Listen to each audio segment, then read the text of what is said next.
ایسے لوگوں کی قربانی اللہ کی بارگاہ میں قبول نہیں ہوگی۔ سود کھا کے پیسے کمائے اور اللہ کی بارگاہ میں قربانی کر دی، قربانی نہیں ہوگی، وہ قبول نہیں ہوگی۔ شراب بیچ کے پیسے لائے اور اللہ کی بارگاہ میں جانور قربان کر دیا، کس کام کی ہے تمہاری قربانی؟ اور قربانی تمہاری قبول نہیں ہوگی اللہ کی بارگاہ میں۔ کسی کا حق مار کے تم نے جانور خریدا اور اللہ کی بارگاہ میں قربانی کر دی، قربانی تمہاری کوئی قربانی نہیں ہوئی ہے، اور صرف تمہیں گوشت مل گیا، اس کا ثواب تمہیں نہیں ملا۔ چھوٹی سی غلطی سے بھی سارا ثواب ختم ہو جائے گا۔ صرف گوشت حاصل کرنے کی نیت آپ کی رہے، آپ کو صرف گوشت حاصل ہو جائے گا، قربانی کا ثواب نہیں ملے گا۔ بہت سے لوگ کہتے ہیں کہ قربانی کس پر واجب ہے، کون کون کرا سکتا ہے؟ دیکھیں، قربانی مالک نصاب پر واجب ہے۔ جو مالک نصاب ہے اس پر واجب ہے، وہ قربانی کرائے گا۔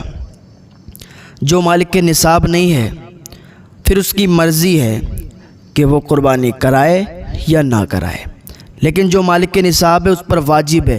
اگر نہیں کرائے گا تو گناہگار ہوگا، اور کرائے گا تو ثواب بہت زیادہ ہے، اور یہ عمل اللہ کی بارگاہ میں بہت زیادہ پسند ہے۔ اب بہت سی جگہ ایسا ہوتا ہے کہ ایک گھر میں کئی لوگ ہیں اور اکثر لوگ مالک نصاب ہیں، 5 لوگ ہیں، 3 لوگ مالک نصاب ہیں، تو اس میں سے ایک انسان قربانی کرواتا ہے۔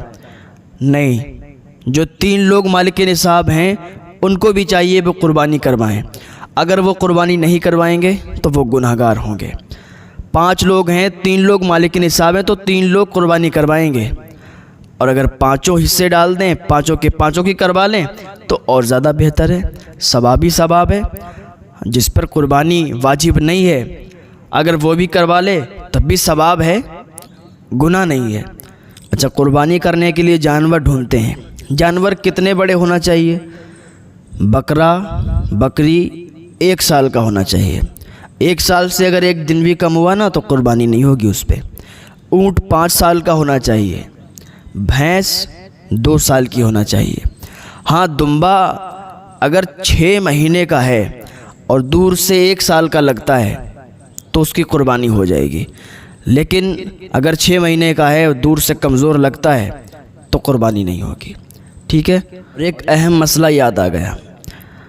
آج کل جب قربانی انسان کراتا ہے تو سوچتا ہے کہ اپنے نام سے کراؤں یا اپنے ابا کے نام سے کراؤں یا اپنے گھر والوں کے نام سے کراؤں۔ پچھلے سال تو میں نے اپنے نام سے کروائی تھی، اس بار اپنی اماں کے نام سے کروا دیں یا ابا کے نام سے کروا دیں۔ تو دیکھیں، سب سے پہلی بات یہ ہے کہ جو مالک نصاب ہے سب سے پہلے وہ اپنے نام کروائے گا۔ اس سال بھی کروائے گا، اگلے سال اگر مالک نصاب ہے تو اگلے سال بھی اپنے نام کروائے گا۔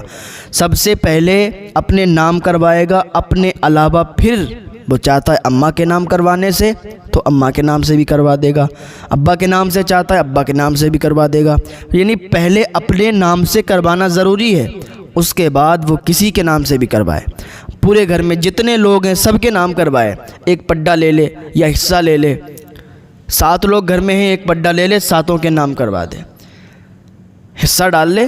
تو یہ بات اہم تھی، یہ بات معلوم کرنا ضروری ہے۔ اگر آپ کو معلوم نہیں، آپ پوچھیں کہ ہر سال مالک نصاب کو اپنے نام سے کروانا ضروری ہے یا نہیں۔ جو مالک نصاب ہے اس کو ہر سال اپنے نام سے کروانا ضروری ہے، اور اس کے علاوہ میں وہ جس کا بھی چاہے پھر کروا سکتا ہے۔ اس کے علاوہ میں پہلے اپنے نام، اس کے علاوہ میں پھر دوسروں کے نام کروا سکتا ہے۔ قربانی ہوتی ہے تو بہت سے لوگ سوچتے ہیں کہ یار جب چھری پکڑیں گے اپنے آپ اور چھری اپنے آپ چلائیں گے تبھی وہ قربانی مانی جائے گی ہماری۔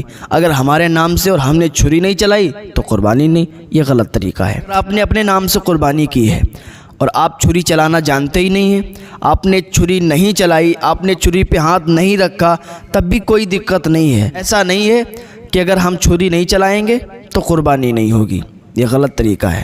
یہ تمام تر باتیں ہیں، ان پر عمل کی ضرورت ہے۔ اللہ تعالیٰ عمل کی توفیق عطا فرمائے، اللہ سمجھ کی توفیق عطا فرمائے۔